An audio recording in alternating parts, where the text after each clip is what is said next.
Assalamualaikum warahmatullahi wabarakatuh. Bismillahirrahmanirrahim. Alhamdulillah. Alhamdulillahi hamdan katsiran tayyiban mubarakan fihi kama yanbaghi li jalali wajhika wa li 'azimi sultanik. Allahumma salli ala Sayyidina Muhammadin abdika wa rasulika nabiyil ummi wa ala alihi wa sahbihi wa sallim. Na'udzu bi kalimatillahi tammati min syarri ma khalaq. Bismillahilladzi la yadurru ma'asmihi syai'un fil ardi wa la fis sama' wa huwas sami'ul 'alim. Allahumma adfa'anna al-waba wal-ghala wal-riba wal-zina wal-mihan wa su'al fitan ma zahara minha wa ma batan an baladina hadha khasatan wa an sa'iril biladil muslimina amatan ya rabbal alamin. Nawaitu ta'alluma wa ta'lim wa tadhakkura wa tadhkir wa naf'a wal intifa' wal ifadah wal istifadah wal hatha ala tamassuki bi kitabillah wa sunnati rasulih wa du'a ilal huda wad dalalah alal khair ibtigha'a wajhillah wa mardatihi wa qurbihi wa thawabihi lillahi ta'ala. Allahumma raddina bi qada'ika wa sabirna ala bala'ika wa auzi'na syukra ni'ma'ika.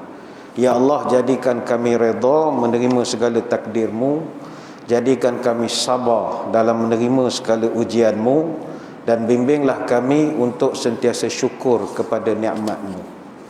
Terima kasih yang berusaha Al-Fadhil Tuan Pengacara Majlis, yang saya hormati para pegawai, ahli-ahli jawatan kuasa Masjid Mahmudiyah Perisin 18, tuan-tuan guru, para alim ulama, para habaib, seterusnya yang diraihkan juga para pelayar yang menonton siaran kita pada malam ni, tak kira di mana saja mereka mengikuti. Yang menonton dari utara, moga sejahtera. Yang menonton dari barat, moga dapat berkat.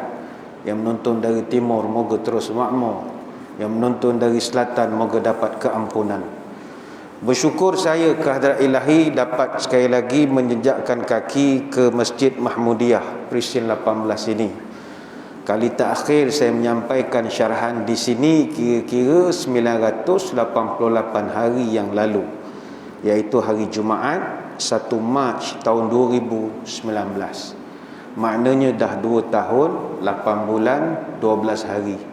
Dan saya sangat yakin tuan-tuan dah tak ingat dah apa yang saya ceramahkan ketika itu. Dah 2 tahun, banyak makan ubat tak ingat dah.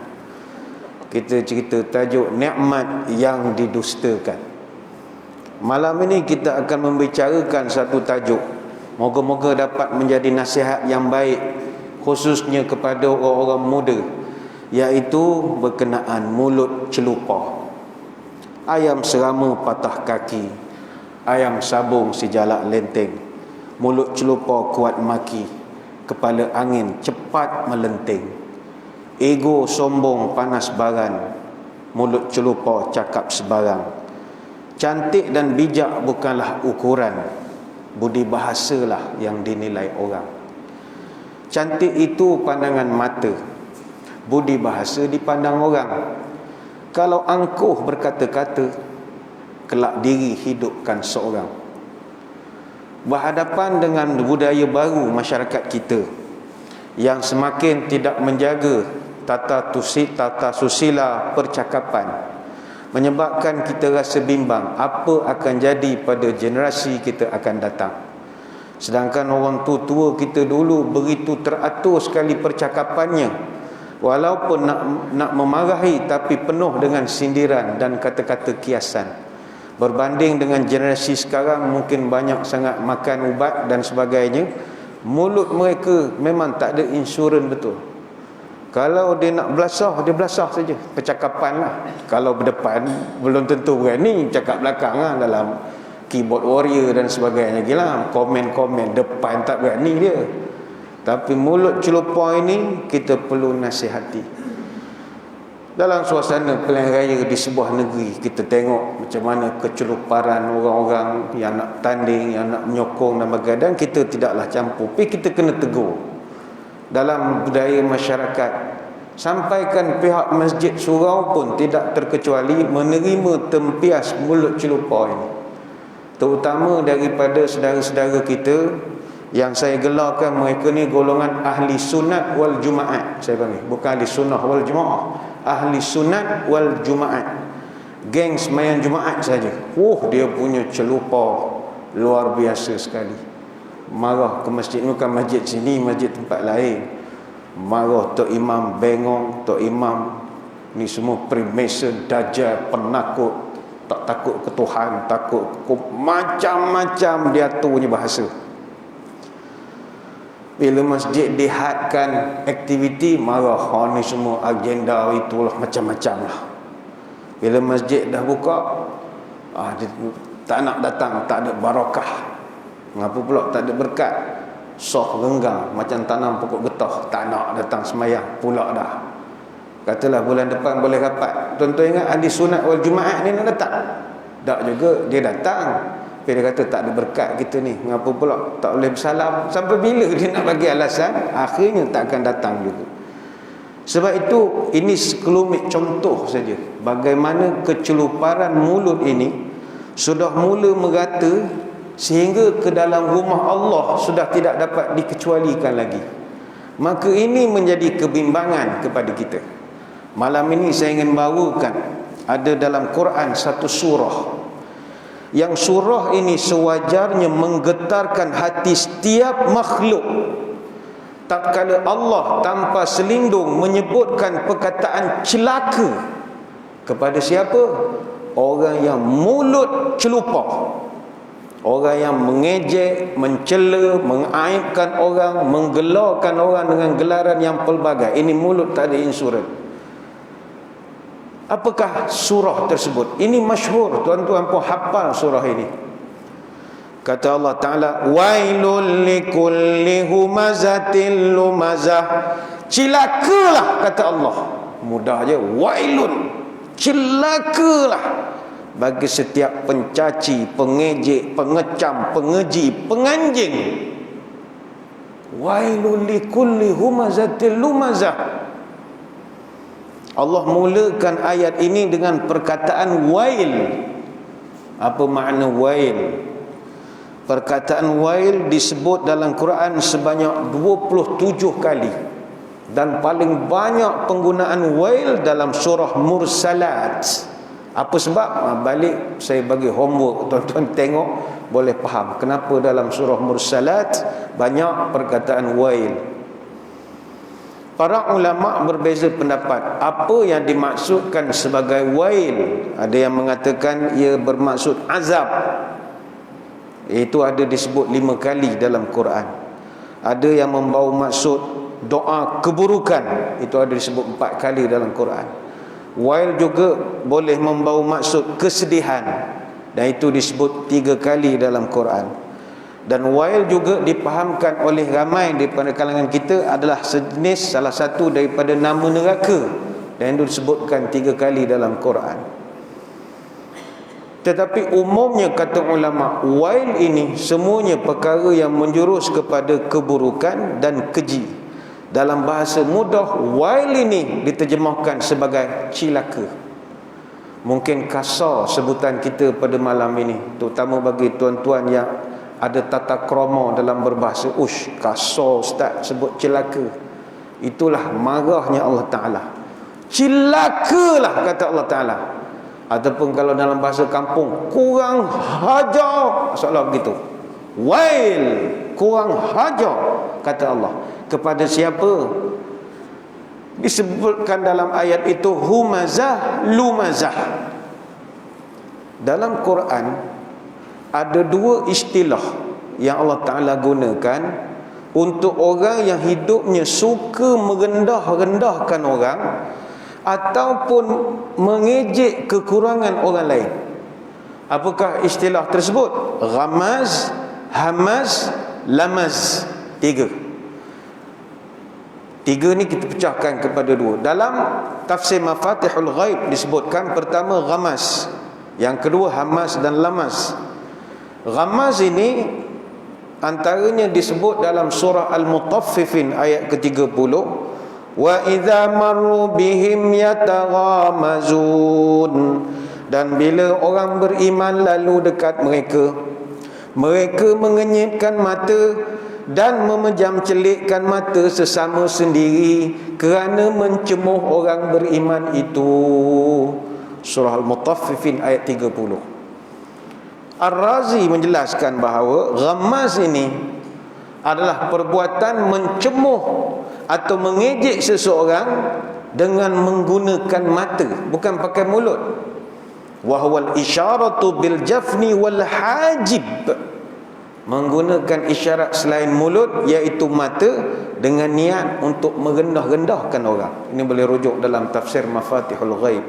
Kan ada orang dia tak perlu nak ada dari segi percakapan, dia punya body language kita tahu dia memandang rendah pada kita. Pakaian kita mungkin tidak semenggah, berjumpa dia di pejabat, di kementerian, di mana-mana, dia pandang kita daripada atas sampai bawah. Lepas tu dia jeling ujung. Itu disebut sebagai ghamaz, menghina orang menggunakan mata. Yang kedua hamaz dan juga lamas. Di mana perkataan ni kita jumpa wailul likulli humazatil lumazah, hamaz dan lamas. Selain dalam surah Al-Humazah, perkataan hamaz ada juga disebutkan di dalam surah Al-Qalam, hammazim masya'im binamim, orang-orang yang suka mencaci dan menyebarkan fitnah untuk memecahkan orang ramai. Surah Al-Qalam ayat yang ke-11. Adapun perkataan lamaz ada disebutkan Allah juga dalam surah yang lain, iaitu surah Al-Hujurat, wala talmizu anfusakum, jangan kamu mencela sebahagian daripada kamu. Surah Al-Hujurat ayat yang ke-11. Maka ada perbezaan pendapat di kalangan ulama tafsir dalam membezakan antara hamas dan lamas. Antaranya kata Ibn Abbas, dia berpandangan humazah adalah orang yang suka mengata, lumazah orang yang mengaibkan orang. Ada juga pendapat mengatakan humazah kita hina orang menggunakan tangan, lumazah menghina orang menggunakan mulut kita. Ada juga mengatakan humazah mengaibkan orang secara berdepan, lumazah mengaibkan orang dari cakap belakang. Ada mengatakan humazah mengaibkan orang secara terbuka, public, dan lumazah menggunakan isyarat mata saja, body language saja, non-verbal communication. Humazah dan lumazah ada juga ulama kata dia maksud yang sama, memanggil seseorang dengan panggilan yang tidak disukai. Tok Imam bodoh, Bilal bengong, itu semua perkataan yang tak disukai. Tak ada orang suka perkataan itu. Walau apa pun tujuan, perkataan humazah dan lumazah itu satu saja maksudnya, untuk menyakitkan hati orang yang kita tujukan percakapan itu, dan berusaha nak humiliate dia, nak mengaibkan dia secara public, sama ada dalam hal keagamaan maupun dalam hal kehidupan seharian. Sebab itu bahasa Al-Quran ini begitu halus seni bahasanya, sehingga kan perkataan hamaz ini kata ulama amat mirip dengan perkataan hamas. Hamas yang di Palestin itu, hamas maknanya bisikan. Jadi hamaz dengan hamas bunyinya hampir sama. Kalau hamas maknanya bisikan, maknanya bisikan ini suara yang kita tak dengar secara jelas, itu bisik. Maka begitulah hamas, dia adalah satu kata-kata yang kadang-kadang tidak dengar sangat bunyinya, tapi perit bila sampai ke telinga kita. Halus bahasa Quran. Begitu juga perkataan lamas, menggunakan huruf lam yang begitu lembut pada sebutan lamaz. Cara sebutannya begitu lembut, seolah-olah Tuhan nak memberitahu lembut pada sebutan, tetapi maksudnya sangat buruk. Seolah-olahnya Allah memberi isyarat orang yang membawa budaya hamaz dan lamaz ini kebanyakannya sikap bermuka-muka, berpura-pura, kuat bersandiwara, percakapannya nampak lembut tapi lahir daripada hati yang sangat busuk. Dalam bahasa Melayu mungkin tepat kita katakan inilah orang perangai suka menyindir, suka menganjing. Lidah bercabang, hati bercupang, mulut manis, hati menengkis. Lidah lunak, hati tak cedak, di muka elok, di belakang berkelok. Mulut manis tapi hati iblis. Mulut ramah tapi hati menyumpah. Mulutnya memuji tapi hati mencaci. Mulut bermanis-manis, hati dendam tak habis-habis. Depan kita mengaku sahabat, belakang kita dia menyebat. Kalau bercakap menggulung lidah, kalau berjalan menggedeng tapak, kalau berdepan mengaku teman, di belakang kita dia memungkang. Ini perangai hamaz dan juga lamaz. Apa balasan yang Allah sediakan untuk orang yang kerjanya suka mencela, mengeji, mencaci, mengejek ini? Apa balasannya? Allah sambung dalam ayat yang sama, kalla la yumbadhanna fil hutamah wa ma adraka mal hutamah narullahil muqadah allati tattali'u 'alal afidah innaha 'alaihim muqsadah fi amadin mumaddadah. Kalla la yumbadhanna fil hutamah, aku akan campak orang ini ke dalam neraka hutamah. Wa ma adraka mal hutamah, mu tahu tak hutamah itu apa? Narullahil muqadah. Allah tanya, Allah sendiri jawab. Hutamah ialah api yang aku nyalakan, yang mana dia itu tattali'u 'alal afidah, hujungnya akan menjulang sampai ke hati. Allah tanya, Allah jawab, innaha 'alaihim muqsadah, yang mana pintu neraka itu akan ditutup rapat, fi amadin mumaddadah, dan mereka akan diikat pada tiang-tiang palang yang melintang panjang di dalam neraka. Mari kita lihat, jarang sekali Allah Ta'ala dalam ayat Quran bila disebut aku campakmu dalam neraka, biasa full stop sampai situ. Jarang ada perincian neraka jenis apa, apakah bentuk hukumannya. Tapi untuk orang hak mulut celupa, dia terus terangkan supaya dia nak kita jauh pada perangai itu. Pertama Allah Ta'ala sebut hutamah. Apa itu hutamah? Neraka level nombor 3. Disebutkan dalam Quran neraka hutamah ini sebanyak 6 kali, dan semuanya membawa maksud yang serupa, iaitu sejenis neraka yang boleh menghancurkan sesuatu. Ini bermakna neraka hutamah adalah tempat manusia akan dihancurkan sehancur-hancurnya disebabkan mulut dia di atas muka bumi ini. Kata Al-Alamah Fakhrul Razi dalam tafsirnya, Tafsir Ar-Razi, orang yang suka mencela, mengaibkan orang, mulut celupa, maka api neraka akan masuk melalui mulut dia sehingga membakar hati-hati dia. Ketahuilah bahawa tiadalah sesuatu yang lebih lembut dalam badan manusia kecuali hatinya, dan tiadalah yang lebih sakit terluka bila sakitnya hati menyentuhnya kecuali hati. Maka bayangkan bagaimana api neraka itu akan membakar sampai ke hati. Sebab itu Allah Ta'ala sebut allati tattali'u 'alal afidah, apinya itu akan naik menjulang ke hati. Innaha 'alaihim muqsadah, dan api neraka itu ditutup rapat sekeliling mereka. Maknanya kalau dibayangkan neraka hutamah ni macam satu bentuk chamber, satu kamar bilik. Dia satu bilik yang tak ada lubang udara langsung. pressure cooker. Rapat betul. Tak ada ruang keluar asap langsung. Nak bagi betul-betul puas hati barbecue dalam itu. Dan Allah Ta'ala sendiri menyifatkan api neraka Hutamah ini tidak seperti mana-mana api neraka yang Allah ciptakan, iaitu sifatnya dua, menjulang dan menjunam. Dia boleh dua. Mana tengok kedudukan mamat mulut celupa tu mari ikut mana.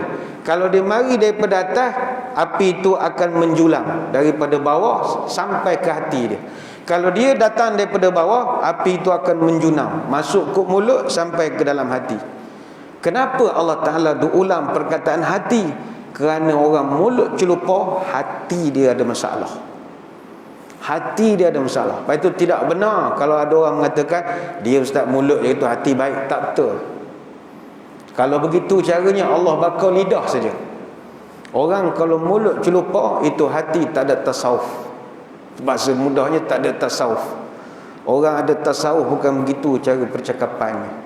Sumpah, seranah, caci, maki.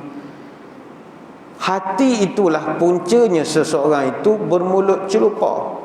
Angkuh, sombong, riak, segala mak nenek penyakit hati ada pada orang yang mulutnya celupa. Bahkan bukan sahaja di situ, kemurkaan Allah ini tidak terhenti setakat situ. Bukan sekadar api itu membakar sampai ke hati. Mereka ini pula kata Allah Ta'ala, fi amadim mumaddadah, mereka akan terikat pada batang-batang palang yang melintang panjang. Mereka akan dibakar hangus. Kata Imam Muqatil, pintu-pintu neraka ditutup rapat. Maka kumpulan ini akan duduklah dalam neraka Hutamah. Mereka diikat pula dengan pasak-pasak besi, tergantung. Pintunya tertutup rapat, hatta angin pun tidak dapat memasuki chamber neraka itu. Begitu berat sekali azab yang Allah janjikan kepada orang hak mulut tak ada insurans, mulut celupa. Maka marilah kita berdoa kepada Allah, moga Allah selamatkan kita daripada keburukan lidah kita, dan Allah selamatkan kita daripada keburukan lidah orang lain. Saya sebutkan di awal tadi, khusus malam ini kita berbicara nak memberi nasihat kepada khusus orang muda-muda. Sebab kita melihat orang muda-muda sekarang, cara percakapan mereka dengan orang yang lebih tua itu hampir tidak ada adab lagi. Tak kiralah percakapan secara komunikasi yang verbal ataupun secara keyboard ini, secara dalam talian. Komen-komen yang mereka berikan itu tidak sesuai. Sebab itu hari ini 40% daripada stres di social media adalah online harassment. Online harassment, memalukan orang secara berjemaah. Momen yang kita panggil micro moments become macro problems. Momen personal seseorang kita angkat dan sebarkan di media yang luas, akhirnya menjadi satu masalah yang makro. Satu negara kecam dia beramai-ramai, padahal itu personal moment orang itu. Contoh, mungkin personal moment dia makan durian misalnya, dia dengan kawan dia 2-3 orang, tapi sebab mungkin dia ni orang tersohor, orang yang tak kira lah, ada orang-orang kenal, kita angkut cerita dia, letak di satu page. Satu negara bantai, wah inilah makan durian, hantu gaya, tak ikut SOP, kesalahan dia kecil saja. Micro moments become macro problems. Keceluparan orang hentam dia ramai-ramai, itu yang menyedihkan kita. Mana ada manusia yang sempurna, tapi kalau kita tak ketengahkan aib dia, tak ada orang tahu. Wahai orang muda-muda sekalian, ambillah pelajaran. Kami dulu pernah juga muda. Kita semua pernah muda, young and stupid. Kita pernah muda. We've been there, done that. Kita pernah muda, kita pernah bodoh. Banyak perkara bodoh yang kita buat zaman muda. Zaman rock kapak ke, zaman pok ye-ye ke, kita ada zaman bodoh kita. Tetapi bodoh-bodoh kita pun, kita tak celupa dengan orang tua. Wahai orang muda-muda, awak nak gangster, nak jahat, nak samseng, nak jadi apa, silakanlah. Tapi tolong hormat orang. Cara paling mudah hormat orang, jagalah percakapan. Sebab itu orang tua-tua dulu pesan, kalau bercakap, peliharalah lidah. Kalau berjalan, peliharalah kaki. Bila bercakap, rendahkan suara. Kalau bergaul, rendahkan hati. Kalau bermadah, lembutkan lidah. Kalau berjalan, haluskan langkah. Bercakap kalau tak beradab, melangkah pun nanti tidak semenggah. Terlanjur langkah di bawah surut, terlanjur lidah membawa maut. Sebab itu wahai orang muda-muda, bercakap dengan orang, jauhkan mengenang. Cakap dengan orang tua, banyakkan bertanya. Cakap dengan anak, berlunak-lunak. Bercakap dengan isteri, isi mengisi. Bercakap dengan suami, ingat mengingati. Bercakap dengan mertua, jaga berjaga. Bercakap dengan menentu, bertentu-tentu. Bercakap dengan sahabat, berhemat-hemat. Bercakap dengan kawan, segan menyegan. Bercakap dengan ulama, berumpama. Bercakap dengan alim, berlaku takzim. Bercakap dengan penghulu, jagalah malu. Cakap dengan mak, diagak-agak. Cakap dengan nenek, berbaik-baik.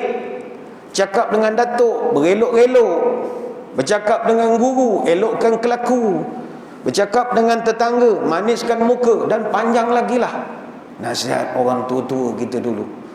Nak bercakap dengan orang, ada laras bahasanya, ada caranya, ada rules of the game-nya. Jangan celupa. Sebabnya kerana lidah, aib terdedah. Kerana cakap, malu tersingkap. Sebab itu orang tua-tua karangkan satu kata-kata, kerana pulut santan binasa. Ada yang kata kerana pulut santan terasa, kerana mulut badan binasa. Ada yang kata kerana pulut santan binasa, kerana mulut badan merasa. Tak kira lah, janji kerana mulut, pulut itu habis, selesai masalah. Jangan kerana mulut. Ada orang muda-muda dia kata, takkan nak tegur kesalahan orang, tak boleh cakap, nak menegur orang tak boleh, cakap keras sikit. Saudara-saudari sekalian, tegur menegur pun ada peraturan. Santun menegur menurut alur, santun menyapa bermanis muka. Adat menegur baik-baik. Syarak dan adat mesti ditilik.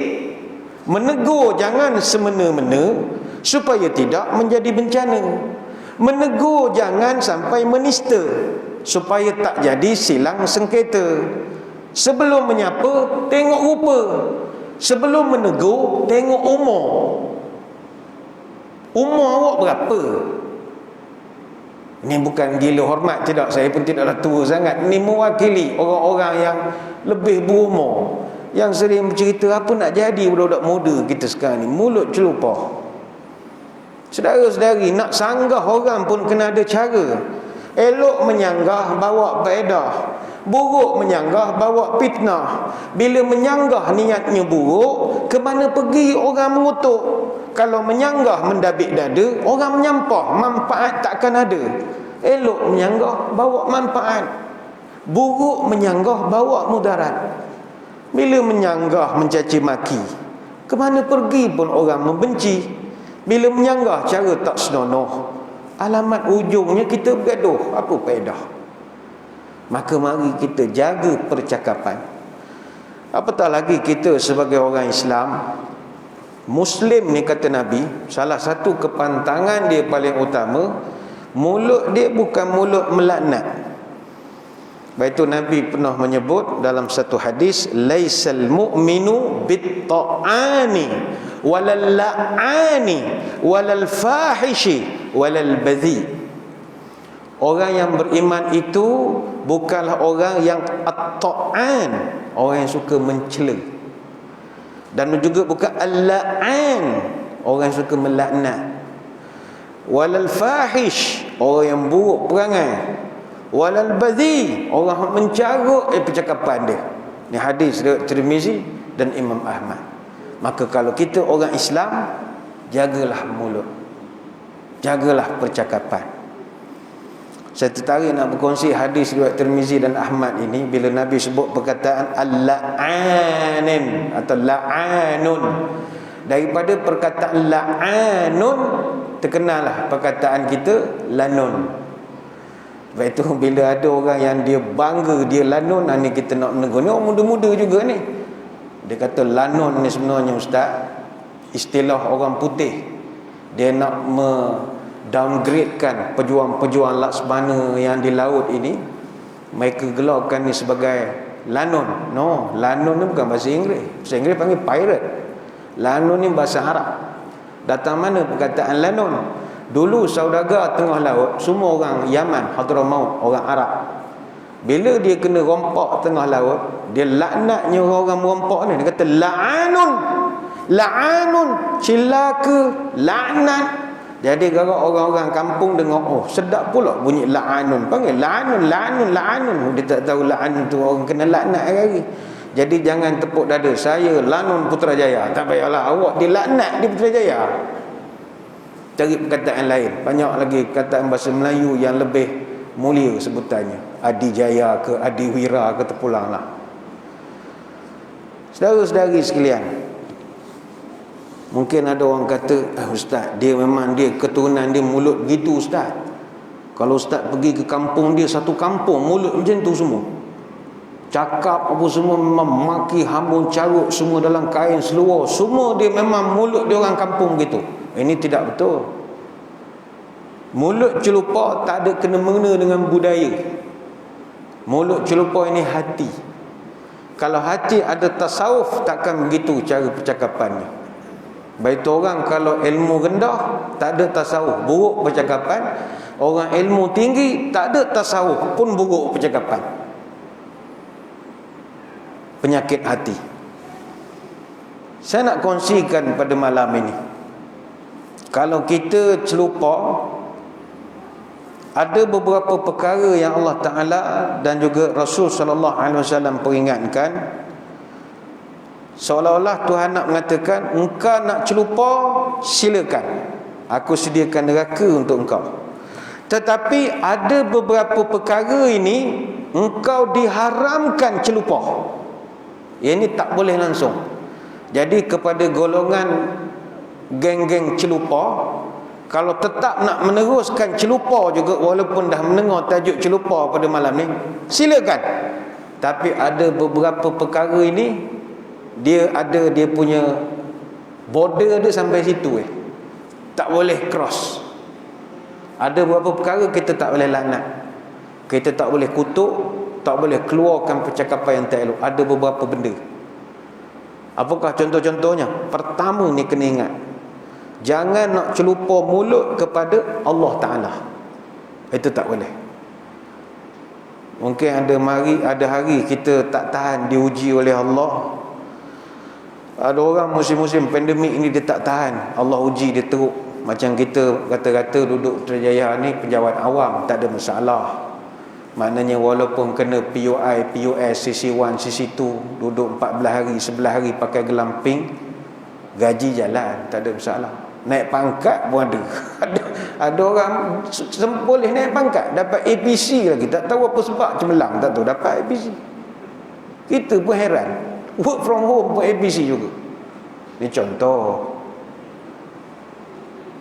Tapi orang yang kerja kais pagi makan pagi, kais petang makan petang, mengharapkan daripada dia, kalau tak dia parti gerakan, tak gerak tak makan. Kita duduk saja ni, duit berjalan, tak ada masalah, tak adalah kaya, tapi adalah duit.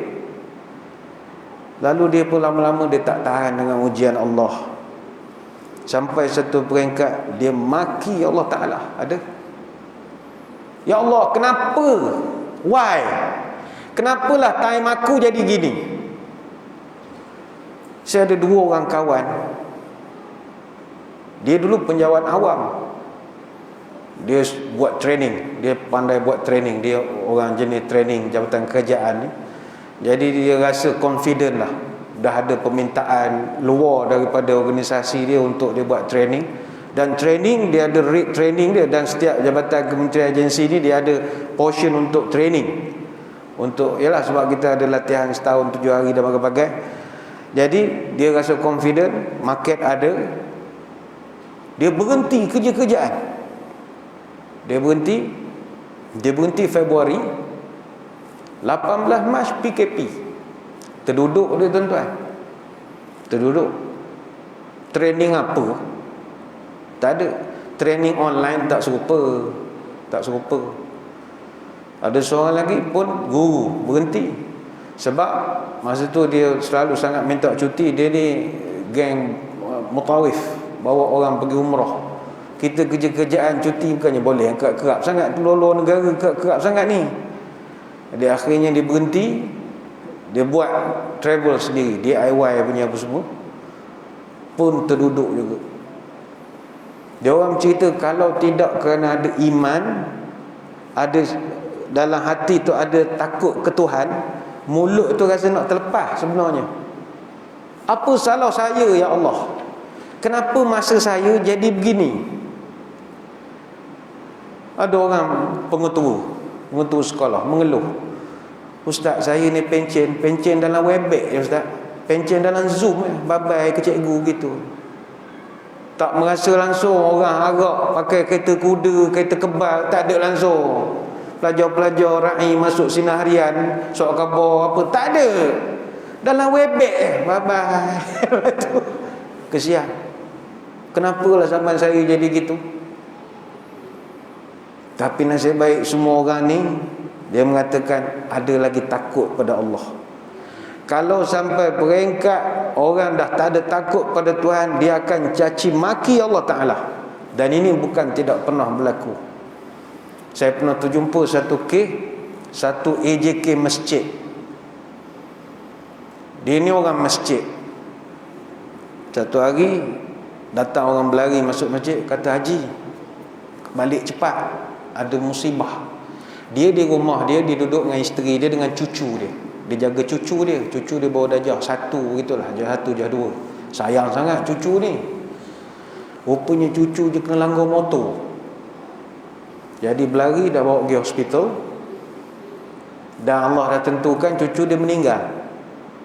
Bila cucu dia meninggal, Haji ni tiba-tiba jadi diam, tak cakap sepatah. Dia tak menangis, dia diam. Serius. Urus jenazah apa semua. Jadi bila maghrib, dia orang masjid. Jadi maghrib tu orang masjid datang ke rumah nak buatkan tahlil sikit apa semualah, meraihkan, kita berkongsi rasa simpati. Jemaah masjid datang dengan imam, dia halau balik. Kau orang datang buat apa? Yalah, kita ni tak payah. Allah Ta'ala, cucu aku seorang, dia tak boleh jaga. Aku jaga rumah dia 1% pun aku tak ambil gaji tau. Dia boleh cakap gitu. Sebab cucu, benda paling dia sayang. Dia rasa takkanlah cucu aku tu seorang je, tolong je lah panjangkan umur dia. Bukan minta banyak, aku dah jaga rumah dia, aku kutip sampah macam-macam. Cucu aku tak ada jaga, sudah pergi balik lah, tak payah doa-doa lah, mengarut semua. Dia boleh cakap begitu. Baik itu Allah Ta'ala sebut, qala Allah Ta'ala yashtimuni ibnu Adam wa ma yanbaghi lahu an yashtimuni wa yukadzibuni wa ma yanbaghi lahu. Manusia keturunan Adam ni berani caci paki aku, padahal aku tak layak pun dimaki oleh engkau. Hadis qudsi riwayat Imam Bukhari. Maka nombor 1, wahai mulut celupa, jangan maki Allah Ta'ala. Ini nombor 1. Nombor 2, saya ingat nombor 2 ni kita tangguhkan dulu, sebab saya ingat kita beri dulu laluan kepada azan isyak. Sekejap lagi azan isyak, sempat Bilal kita bersiap-siap. Jadi tuan-tuan kita sambung selepas daripada azan isyak nanti. Jadi tuan-tuan semua bolehlah berehat seketika. Jangan ke mana-mana, kembali selepas ini.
رسول الله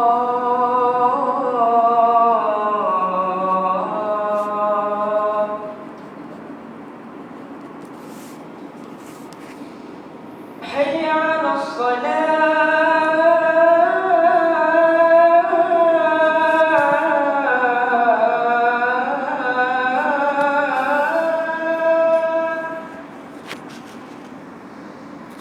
حي على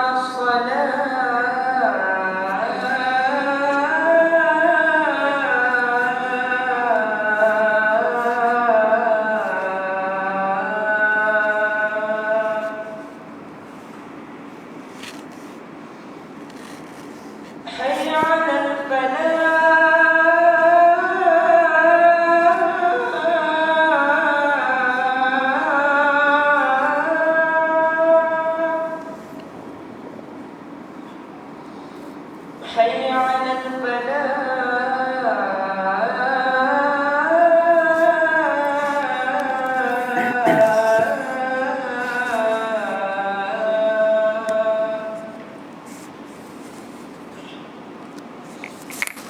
الله أكبر الله أكبر لا إله إلا الله.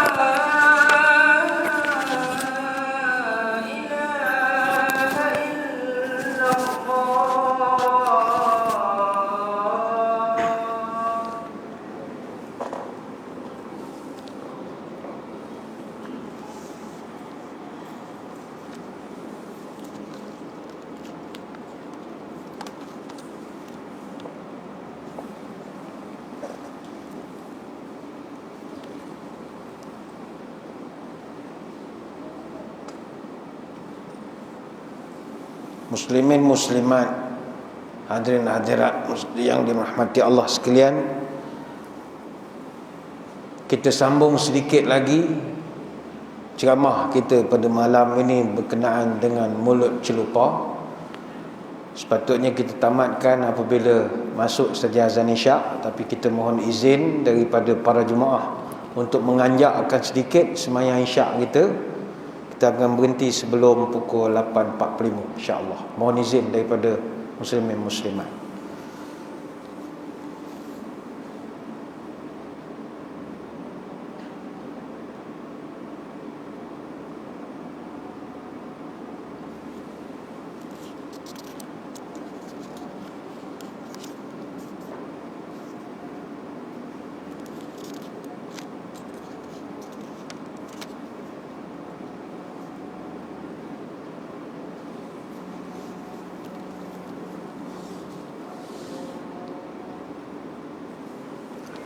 Tuan-tuan sekalian, kita membicarakan tentang mulut celupah. Bagaimana Allah Ta'ala memang murka sangat dengan orang yang tak jaga mulut ini. Sama ada kita selesa ataupun tidak dengan keterangan-keterangan yang disebutkan oleh Allah dalam Quran, tapi ianya adalah suatu pendidikan kepada kita. Jagalah mulut. Kalaupun kita tetap nak meneruskan budaya celupa, silakan. Tetapi ada beberapa perkara yang digariskan oleh para ulama. Engkau punya tahap keceluparan stop sampai sini saja, jangan cross. Pertama sekali, jangan celupa dengan Allah Ta'ala. Jangan keluar sebarang perkataan-perkataan, ya Allah, kenapalah saya kena tahun ni, ya Allah, kenapa saya pula kena uji dengan COVID ni, penyakit ni, tak daya dah, ya Allah. Kenapalah saya asyik kena jolok hidung saja, ya Allah. Tuan-tuan sini paling banyak berapa kali jolok hidung? Kalau tuan-tuan jolok hidung 10, 11, 15 kali sikit. Ada orang masjid 70 kali jolok hidung. 70. Dia dah ketagih dah jolok hidung. Jadi sedap pula dah. Dia kata, tak ada ke function lagi, ha? Sedap pula jolok hidung. Bayangkanlah. Sebab itu di saat kita bertanya kepada Tuhan, ya Allah, why me? Kenapa saya diuji? Why? Why me? Allah Ta'ala pun tanya balik kepada kita, why not? Besar aku tak boleh uji engkau? Besar sangat ke engkau sampai aku tak boleh uji? Aku pernah uji orang lebih besar pada engkau. Tak ada pun ditanya why me, why me. Maka nombor satu, Allah. Jangan celupa dengan Allah. Yang kedua, kata ulama, jangan celupa dengan sembahan selain daripada Allah pun sama. Ini adab kita. Orang Islam ni adalah umat yang dididik tidak bergaduh dengan orang. Sebab itu Allah Ta'ala tidak membenarkan dan melarang kita ini caci maki agama orang. Tak boleh. Macam kita duduk dalam satu negara yang berbilang bangsa, bermacam-macam agama, lagilah kena jaga. Allah Ta'ala sebut dalam Quran, dalam surah Al-An'am ayat 108, wala tasubbul ladzina yad'una min dunillah fayasubbullaha adwan bighairi ilmi. Jangan kamu maki sembahan-sembahan yang mereka sembah selain Allah, kerana kelak mereka akan memaki Allah dengan melampaui batas. Macam kita lalu di kawasan Batu Caves misalnya, tengok tempat sembahan penganut-penganut agama lain, tuan-tuan jangan caci maki. Kita lakum dinukum waliyadin, selesai insyaAllah. Jangan caci maki. Ngapa Tuhan dia perut begini? Jangan. Ngapa hidung dia begini? Sebab sekali kita maki Tuhan orang, bersedialah pula Tuhan kita dimaki orang. Dan sudah pasti kita tak bersedia dan tak sanggup kalau orang caci maki Allah Ta'ala. Tapi kenapa orang tu boleh mulakan caci maki kepada Allah? Kerana silap kita dulu yang caci maki Tuhan dia. Dan itu kalau ada rakan-rakan kita yang non-Muslim menonton siaran kita pada malam ini, kami orang Islam, kami tidak diajar menghina sembahan saudara-saudari. Lakum dinukum waliyadin. Kalau ada yang berlaku keceluparan itu bukan ajaran daripada Nabi kami. Itu tak tahu ajaran daripada mana, tak tahu sekolah di mana orang itu. Yang betul-betul belajar Quran, kami tak dibenarkan. Bukan makna kami takut, tidak. Allah Ta'ala tak benarkan supaya orang itu tak balas pula kutukan pada Allah. Yang mana kalau engkau dengar orang kutuk Allah, engkau pun tak boleh tahan, nanti akhirnya jadi bergaduh, berperang dan bagai-bagai lagi. Jadi yang kedua, keceluparan kita kena hadkan sampai di situ. Yang ketiga, para ulama mengatakan celupa ini tak boleh kita lakukan kepada orang Islam. Orang Islam. Sibabul muslim fusuqun wa qitaluhu kufrun. Mencaci maki sesama orang Islam itu adalah orang fasik. Wa qitaluhu kufrun, dan berperang dengan orang Islam adalah kekufuran, kata Nabi. Hadis riwayat Imam Bukhari. Jadi kita dengan orang Islam tak dibenarkan caci maki. Masalah orang politik kita payah nak berhujah, sebab yalah kadang-kadang payah juga bila parlimen ke sidang DUN ke dibuatkan secara langsung, orang menengok geng-geng ni caci maki. Betul, dalam tu dia peduli apa?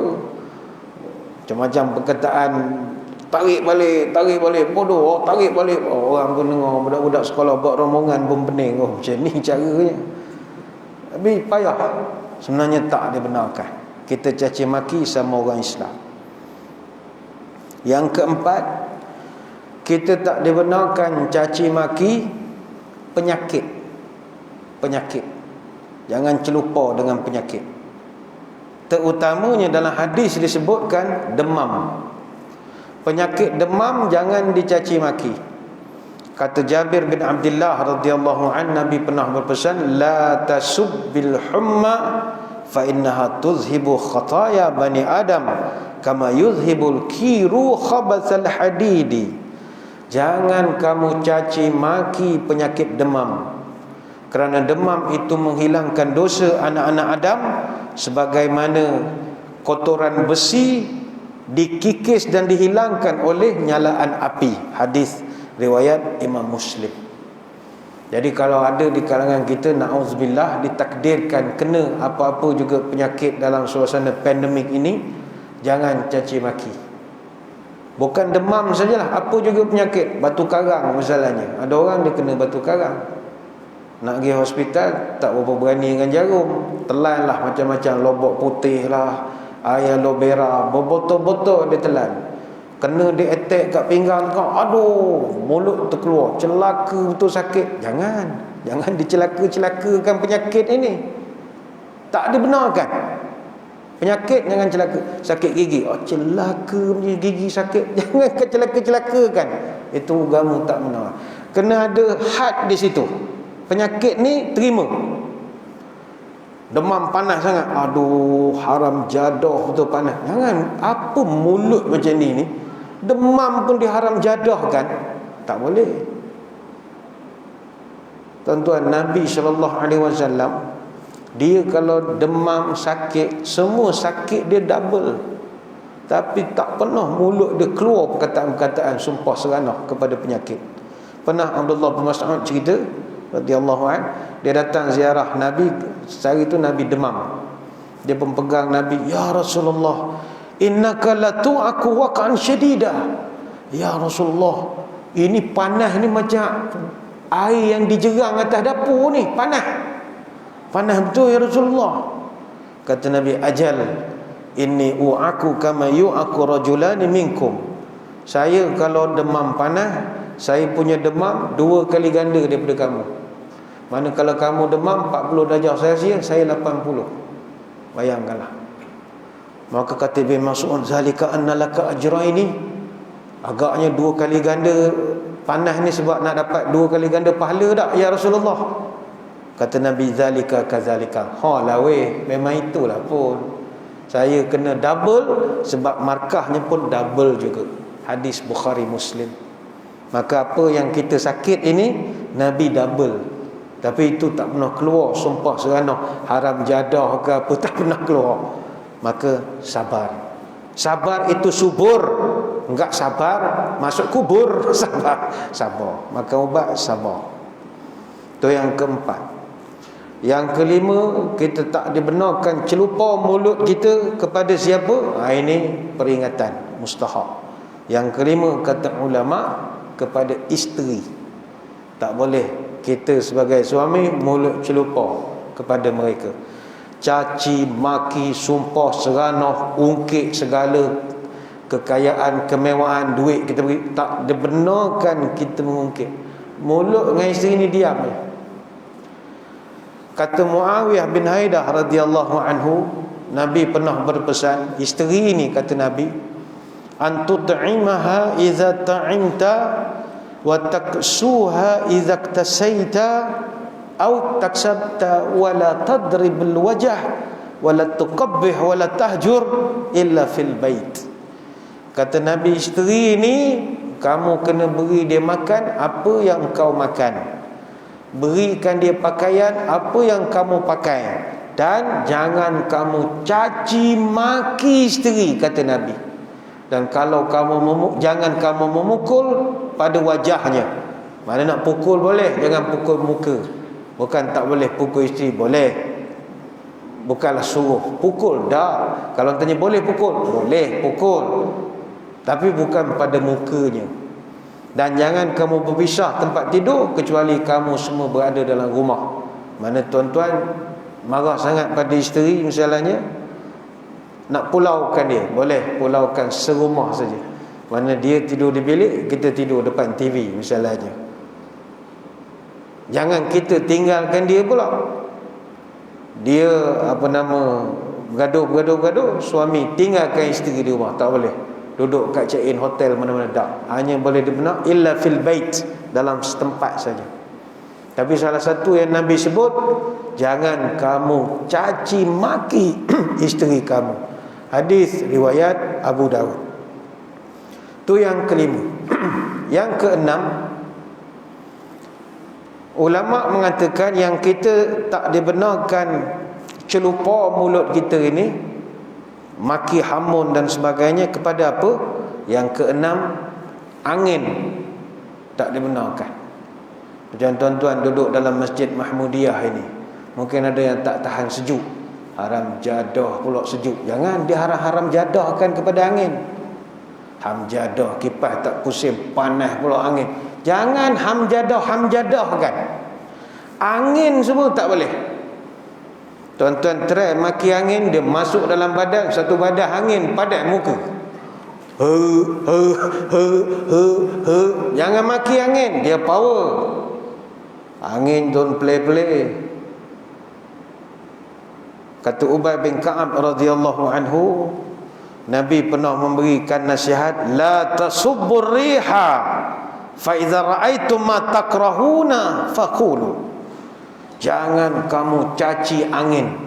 Tak kira angin tu panas ke, angin sejuk ke, angin kuat ke sampai terangkat kain pelekat nampak apa? Hantu raya betul angin. Dia marah ke angin sebab kain dia terselok nampak kepala lutut. Jangan kamu caci maki angin.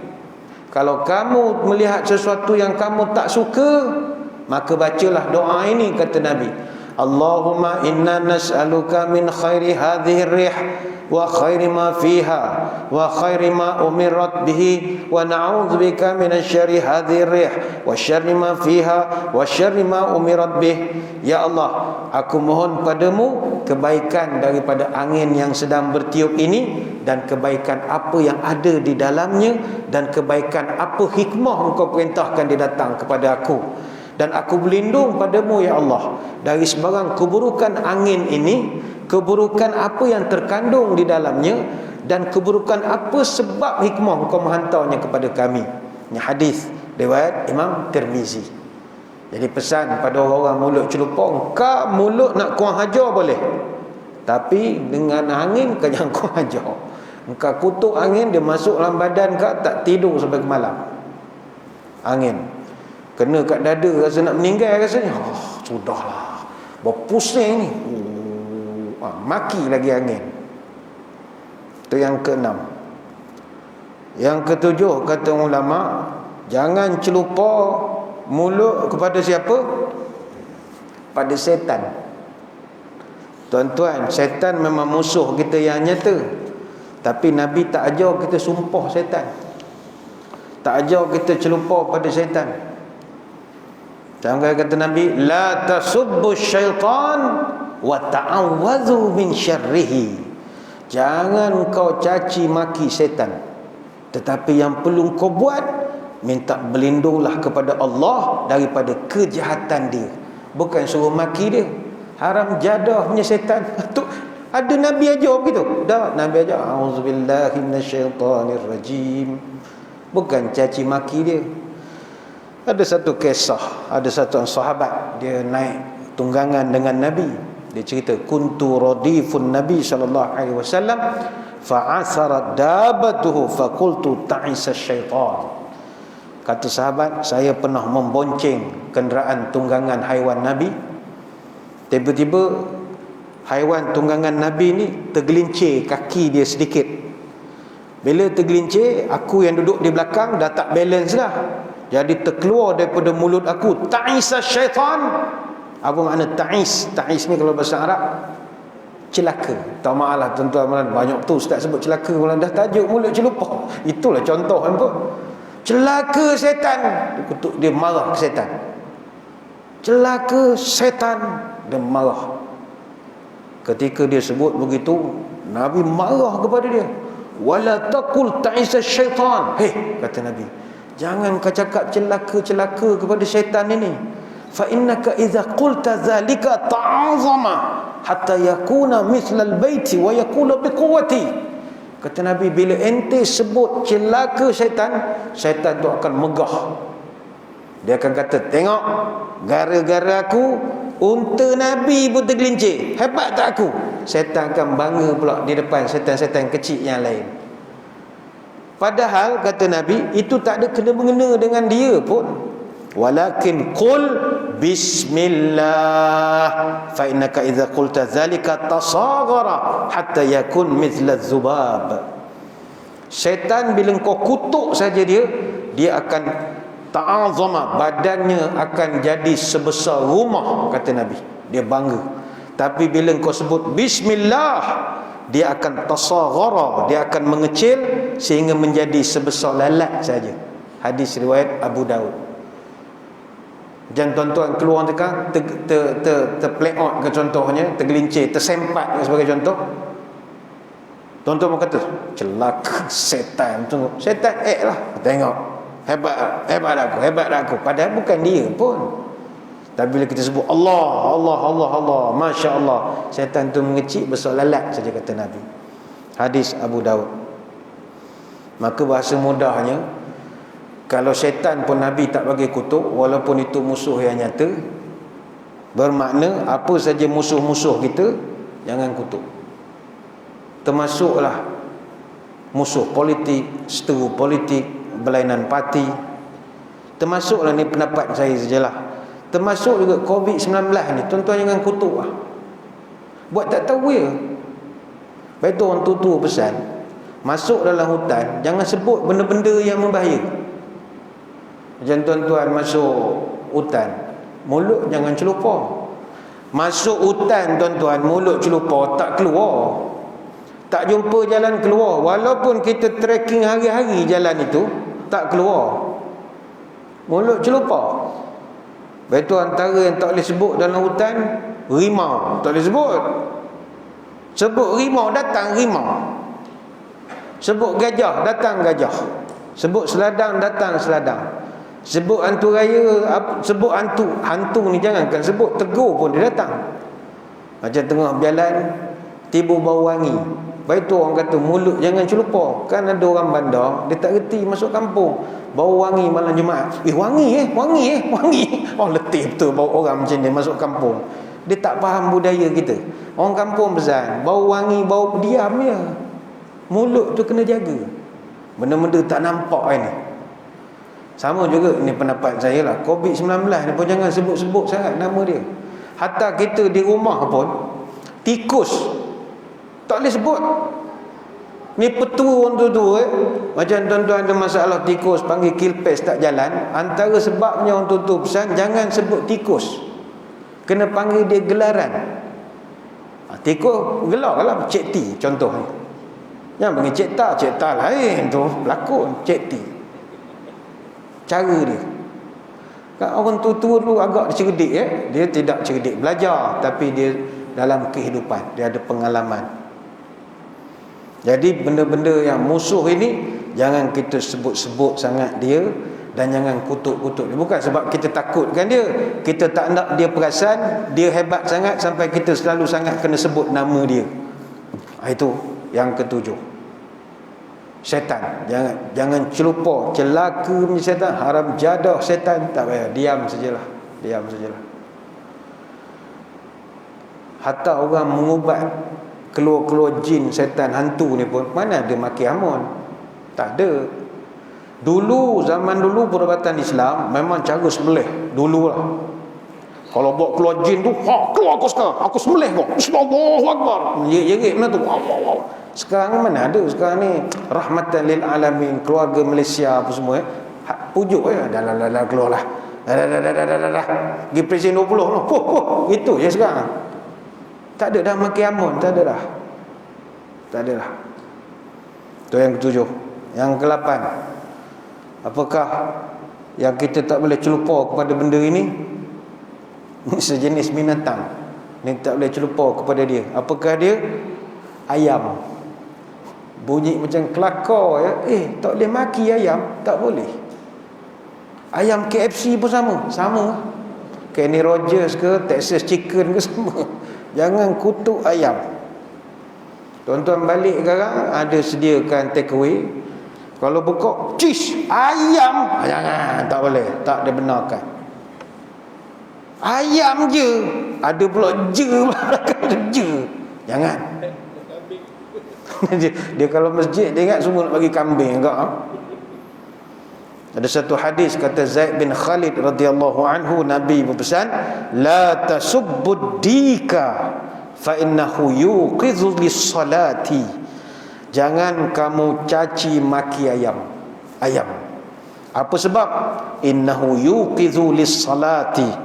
Kerana kerja ayam itu adalah membangunkan orang untuk sembahyang, kata Nabi. Hadis riwayat Abu Daud. Jadi ayam jangan kita hina. Ayam berkokok jangan kita lempar dengan selipar. Itu cara kampung kita, tak sepatutlah begitu. Ayam tak boleh kita hina dia. Sekarang ni saya tengok orang kita, kalau ayam ni dia tak berapa pandang sangat, sebab bagi dia ayam ni macam tak berapa sunnah lah bagi dia. Dia kalau kambing dia muliakan, kalau ayam tu tak berapa sangat. Kalau pergi kenduri orang bagi ayam cebik ABB tak berapa ndak. Kalau kambing pun ni Allah masuk surga dah kita, masya-Allah. Ni semua ilmu sesat. Tak, ayam ke kambing ke semua Nabi makan. Tak betul mengatakan Nabi makan kambing. Ayam pun Nabi makan juga. Kata Abu Musa al-Asy'ari radhiyallahu anhu, ra'aitu Rasulullah sallallahu alaihi wasallam ya'kulu lahma dajajin. Aku pernah tengok Nabi kita makan daging ayam, katanya. Hadis riwayat Imam At-Tirmizi. Maka ayam pun adalah makanan Nabi, bukan kambing saja. Bahkan kalau kambing pun berdasarkan nas kita melihat kambing yang Nabi makan tak sama macam kambing yang kita makan. Kita kalau pergi kedai nasi Arab, order mandi chicken dengan mandi kambing. Orang order mandi kambing. Mandi chicken macam tak berapa sunnah, dia kata. Mandi kambing, kambing panggang.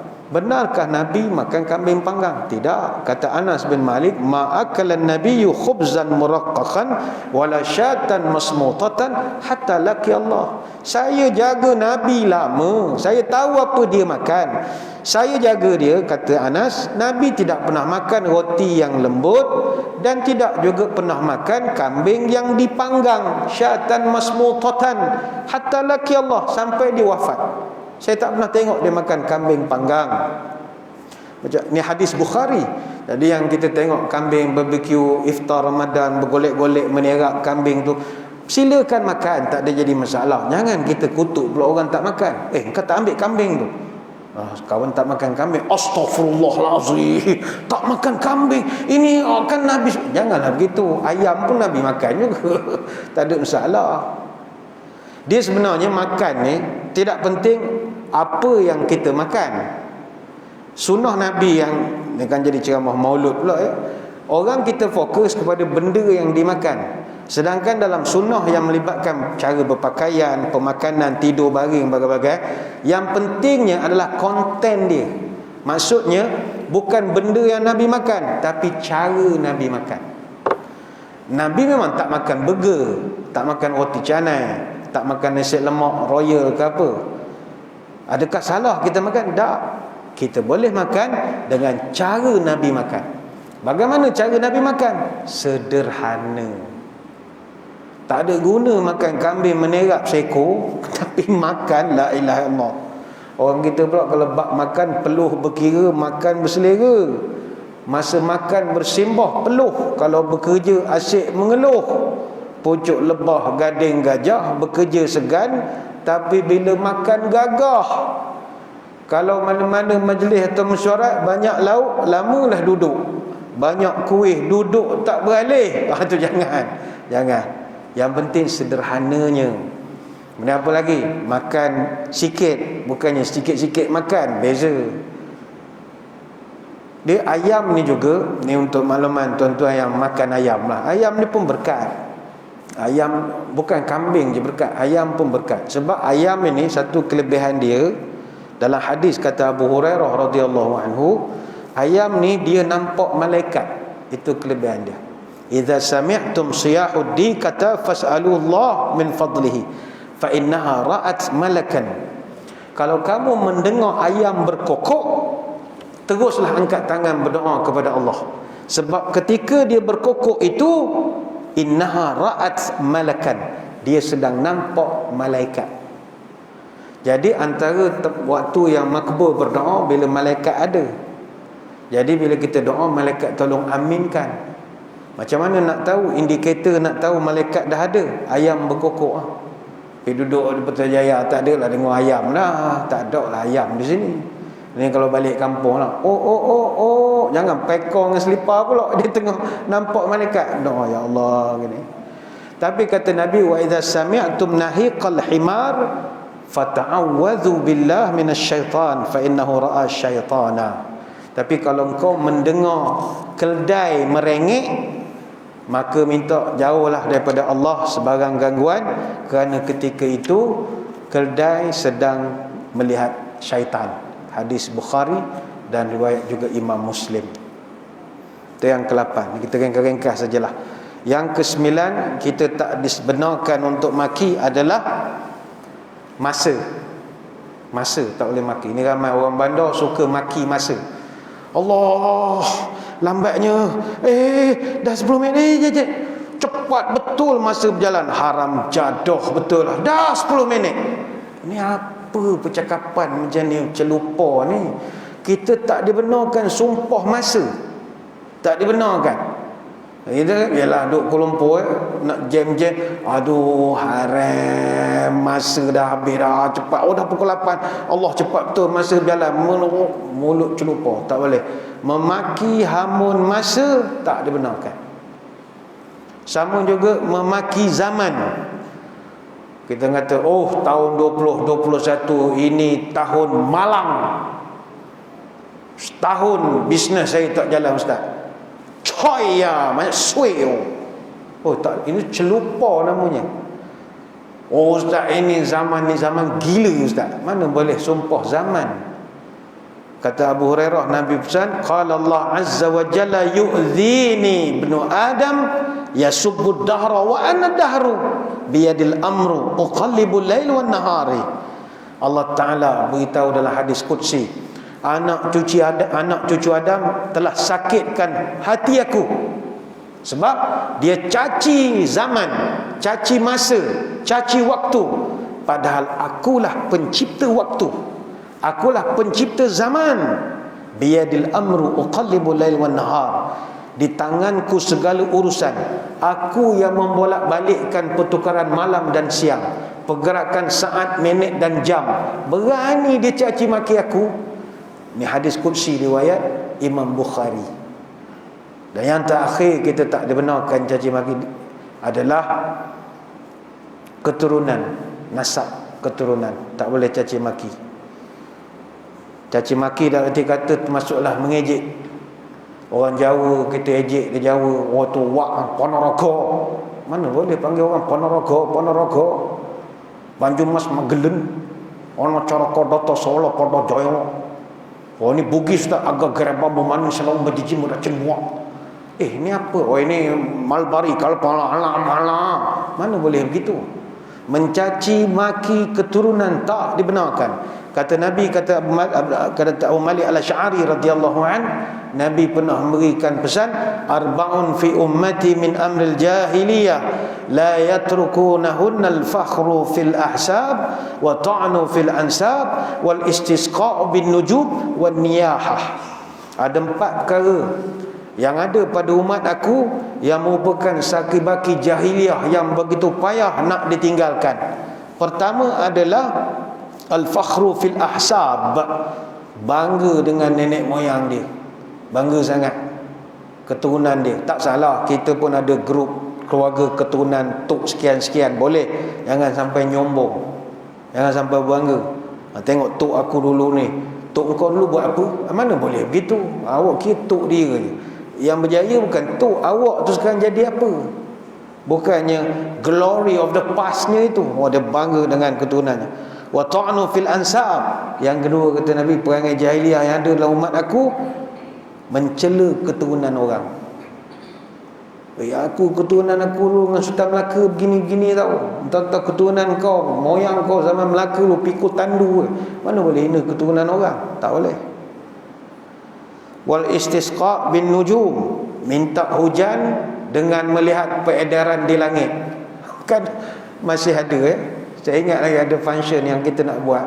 Kalau program peringkat negeri ataupun persekutuan, akan ada ni zaman-zaman 2020 BC lah, before COVID ni cerita lah. Kita nak buat function, ada nak buat carnival ke apa, akan ada satu orang dia offer untuk tahan hujan. Ada, dia minta deposit 5,000. Kalau hujan pulang balik, kalau tak hujan benar. Tapi dia punya ritual pelik-pelik lah, campur spender lah, macam-macam. Kita jadi dia betul ke tidak? Tapi wallahualam memang tak hujan tu. Rasa macam syirik pula cakapan kita, tapi begitulah. Ini kata ni perangai jahiliah, masih lagi meminta dan menahan hujan dengan kepada benda-benda di langit. Dan yang keempat, waniyahah, merintih, meratap, maknanya bila meninggal dunia dan sebagainya menangis tergesak-gesak.